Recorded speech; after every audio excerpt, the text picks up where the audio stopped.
Hi all, welcome back to my channel.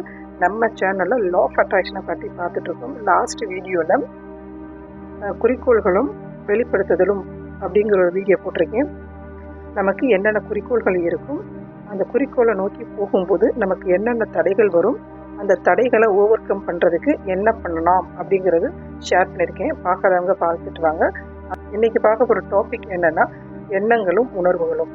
வாங்க வீடியோக்குள்ளே போகலாம். வீடியோக்குள்ளே போகிறதுக்கு முன்னாடி இப்போ தான் நம்ம சேனலை ஃபஸ்ட் டைம் பார்க்குறீங்கன்னா மறக்காமல் சப்ஸ்கிரைப் பண்ணிவிட்டு கீழே இருக்க பெல் ஐக்கானை கிளிக் பண்ணிவிட்டு பாருங்கள். ஃபஸ்ட்டு எண்ணங்களை எடுத்துக்கலாம். எண்ணங்களில் நேர்மறை எண்ணங்கள், எதிர்மறை எண்ணங்கள் இருக்குது. எல்லாருக்கும் தெரிஞ்சது தான் நேர்மறை எண்ணங்கள், எதிர்மறை எண்ணங்கள் இருக்குது. நேர்மறை எண்ணத்துக்கு சக்தி அதிகம்.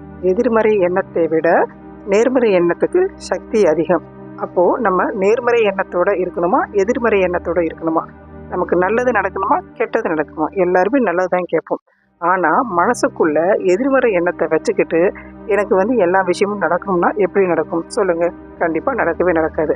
அப்போது அந்த எதிர்மறை எண்ணத்தை முறியடிச்சிட்டு நேர்மறை எண்ணத்துக்கு நம்ம மாறணும். எதிர்மறை எண்ணத்தை டெலீட் பண்ணிவிட்டு அந்த இடத்துல நேர்மறை எண்ணத்தை கொண்டு வைக்கணும். நேர்மறை எண்ணத்தை கொண்டு வந்ததுக்கு அப்புறம் அந்த விஷயத்தில் நம்ம ரொம்ப கவனம் செலுத்தணும். அப்படி செலுத்தினா மட்டும்தான் நம்ம பிரபஞ்சத்தோட கனெக்ட் ஆகி நமக்கு தேவையான விஷயத்தை இந்த பிரபஞ்சம் கொண்டு கொடுப்பாங்க. ஓகே, அடுத்து ஒவ்வொருத்தருக்கும் ஒரு நாளைக்கு 60,000 எண்ணங்கள் தோடுதுன்னு சொல்கிறாங்க. அப்போது 60,000 எண்ணத்தையும் நம்ம கவனித்தோம் அப்படின்னா நமக்கு சக்தி எல்லாம் அதிலே செலவாயிடும். அப்போது நம்ம நல்ல எண்ணம் என்ன, கெட்ட எண்ணம் என்ன அப்படின்னு நம்ம கண்டுபிடிக்கணும். எல்லாருக்குமே தெரியும் நல்ல எண்ணம் என்ன, கெட்ட எண்ணம் என்னன்னு தெரியும். என்ன தேவை அப்படின்னு நம்ம அதை நோக்கி போகும்போது அந்த இடத்துல உணர்வுகளும் சேரணும்.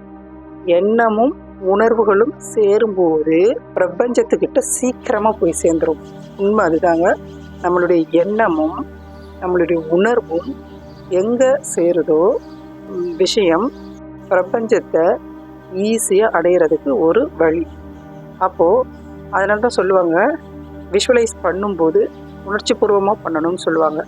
எந்த ஒரு விஷயம் செஞ்சாலும் உணர்வுபூர்வமாக செய்யுங்க அப்படின்னு சொல்லுவாங்க.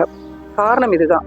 நம்மளுடைய எண்ணமும் நம்மளுடைய உணர்வுகளும் ஒன்று சேர்ந்து போகும்போது நம்ம ஃப்ரீக்குவென்சியும் யூனிவர்ஸோட ஃப்ரீக்குவென்சியும் கோயின்சைட் ஆகி நமக்கு வேண்டிய அனைத்தையும் இந்த பிரபஞ்சம் கொண்டு கொடுப்பாங்க. உண்மை அதுதாங்க. ஓகே, உணர்வுகள் 2 வகையாக பிரிக்கலாம். ஒன்று நன்மைகள், இன்னொன்று தீமைகள். நன்மைகள் என்ன அப்படின்னு பார்த்தோம்னா அன்பு, நன்றி, மகிழ்ச்சி, பரவசம். இதெல்லாமே நன்மை அளிக்கக்கூடிய உணர்வுகள். நன்மை அளிக்கக்கூடிய உணர்வுகள் இருந்துச்சுன்னா அந்த இடத்துல பாசிட்டிவ் வைப்ரேஷன் நிறைய இருக்குதுன்னு அர்த்தம். ஹை ஃப்ரீக்குவென்சியாக இருக்குதுன்னு அர்த்தம். அதே நேரத்தில் தீமையான உணர்வுகள்னு பார்த்தோம்னா மனசோர்வு, கோபம், வெறுப்பு, பழி உணர்வு. இது எல்லாமே என்னென்னா தீமைகளை கொடுக்கக்கூடிய உணர்வுகள். அப்போது இந்த உணர்வு நெகட்டிவ் வைப்ரேஷனை அதிகப்படுத்தி கொடுக்கும். நம்மளை சுற்றி பாசிட்டிவ் வைப்ரேஷன் இருந்தால் மட்டும்தான் நம்ம பிரபஞ்சத்தோட சீக்கிரமாக கனெக்ட் ஆக முடியும், இல்லைங்களா? சரி, இப்போது நம்ம எல்லாருமே ஒரே நேரத்தில் பாசிட்டிவாக இருக்க முடியுமா? முடியாது. நெகட்டிவாகவும் இருக்க முடியுமா? இருக்காது. பாசிட்டிவும் நெகட்டிவும் சேர்ந்து தான் நம்ம இருப்போம், சரிங்களா? அப்போது பாசிட்டிவ் இருக்கிற நேரத்தில் நமக்கு ஹை ஃப்ரீக்குவென்சி இருக்குது, சீக்கிரமாக யூனிவர்ஸை அடைஞ்சிடலான்னு சொல்லியிருக்கேன். அப்போது நெகட்டிவாக இருக்கும்போது ஒரு சில நேரத்தில் எப்படியாவது மன கஷ்டங்கள் வரும், சோர்வு வரும், கோபம், வெறுப்பு எல்லாம் எக்கச்சக்கமாக ஏதோ ஒரு நேரத்தில் நமக்கு தான் தீரும், சரியா? அப்போது அந்த நேரத்தில் நம்ம என்ன பண்ணணும் அப்படின்னா, அப்போது நம்மளுடைய மைண்ட் செட்டை மாற்றணும். நம்மளுடைய மைண்டை டியூன் பண்ணிக்கணும். நெகட்டிவ்ல பாசிட்டிவுக்கு டியூன் பண்ணி போகணும். அப்போது அந்த நேரத்தில் நம்ம என்ன பண்ணலாம் அப்படின்னா நல்லா பாட்டு கேட்கலாம். சினிமா, சிரிக்கிற படம் நிறைய இருக்கும், அந்த மாதிரி சினிமாவாக பார்க்கலாம். அந்த நேரத்துலையும் போய் நம்ம சோகமான படத்தை பார்த்து இன்னமும் நமக்குள்ளே பேட் வைப்ரேஷன் நமக்குள்ளே ஏற்றுக்கக்கூடாது. பீச், பார்க் இந்த மாதிரி இடத்துக்கு போகலாம். பெட் அனிமல்ஸ் கூட விளையாடலாம். முக்கியமாக குழந்தைங்களோட ஸ்பெண்ட் பண்ணலாம். நம்மளுடைய நெகட்டிவ் தாட்ஸை மாற்றுறதுக்கு இந்த மாதிரி வழிகளை கையாண்டோம்னா நம்ம நெகட்டிவ்லேருந்து பாசிட்டிவ்க்கு போயிடலாம். உண்மைங்க. அந்த நேரத்தில் தான் கஷ்டமாக இருக்கும். வேற ஒரு சூழ்நிலைக்கு நம்ம அடாப்ட் ஆகிட்டோம் அப்படின்னா இது ஓடி போயிடும். இந்த நெகட்டிவிட்டி மறைஞ்சு போயிட்டு பாசிட்டிவிட்டி வந்துடும். அதாவது யூனிவர்ஸில் நம்ம கேட்கும்போது 3 ஸ்டேஜ் இருக்குதுன்னு சொல்கிறாங்க. ஃபஸ்ட்டு ஒன்று என்ன, கேட்கணும். பிரபஞ்சத்திட்ட நம்ம கேட்கணும். இது வேணும், எனக்கு செல்வம் வேணும், எனக்கு நல்ல உடல் ஆரோக்கியம் வேணும், என்னோடய ரிலேஷன்ஷிப் நல்லா இருக்கணும், எனக்கு வேலை வேணும், எனக்கு கார் வேணும், வீடு வேணும், நகை வேணும், இப்படின்னு நம்ம என்ன பண்ணணும், கேட்கணும். ஃபஸ்ட்டு நான் வந்து பிரபஞ்சத்திட்ட ஒரு அப்ளிகேஷன் போடணும், இதெல்லாம் எனக்கு தேவை அப்படின்னு சொல்லிட்டு கேட்கணும். சரிங்களா? கேட்டுட்டு அதை நம்பணும். அதை 100% நம்பி தான் ஆகணும். நம்பினா மட்டும்தான் நமக்கு கைக்கு வரும். அடுத்து வந்து பெறுதல்னு ஒரு ஸ்டேஜ் இருக்குது. கேட்கணும், அடுத்து நம்பணும், அடுத்து பெறணும். இந்த 3 ஸ்டேஜ் இருக்குன்னு சொல்கிறாங்க. நம்ம கேட்டுருவோம், ஆனால் அடுத்த ஸ்டேஜ் நம்புறது வந்து நம்ப மாட்டோம். ஏன்னா கிடைக்குமா கிடைக்காதா அப்படின்னு சொல்லிட்டு நமக்கு சந்தேகம் வரும். சந்தேகம் வந்தாவே நம்மளுடைய ஃப்ரீக்குவென்சி அங்கேயே டவுன் ஆகிடுது. சரியா?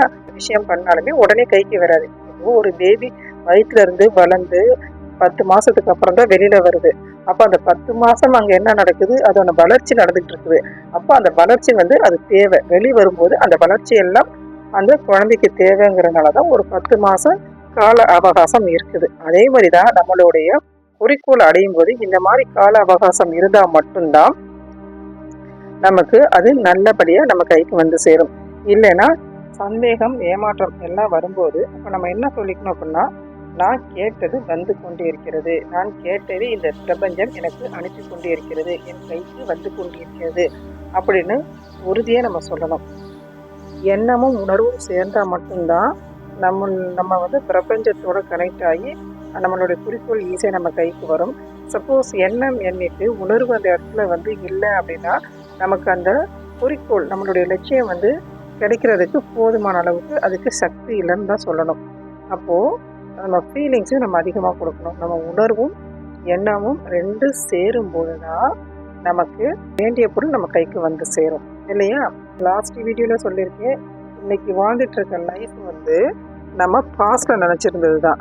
அப்போது இன்றைக்கி நினைக்கிற நினப்பு தான் நமக்கு ஃப்யூச்சரில் வரும். கண்டிப்பாக அதாங்க.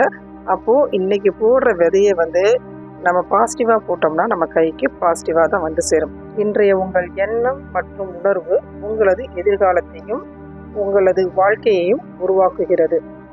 அப்போது நமக்கு தேவையான நல்ல விஷயங்களை இன்றைக்கி பயிரிட்டு ஃப்யூச்சரில் அதுக்கான பலனை அறுவடை பண்ணணும்னு கேட்டுக்கிறேன். இந்த வீடியோ பிடிச்சிருக்கும்னு நினைக்கிறேன். தேங்க்யூ ஃபார் வாட்சிங். Thank you to all. Thank you universe.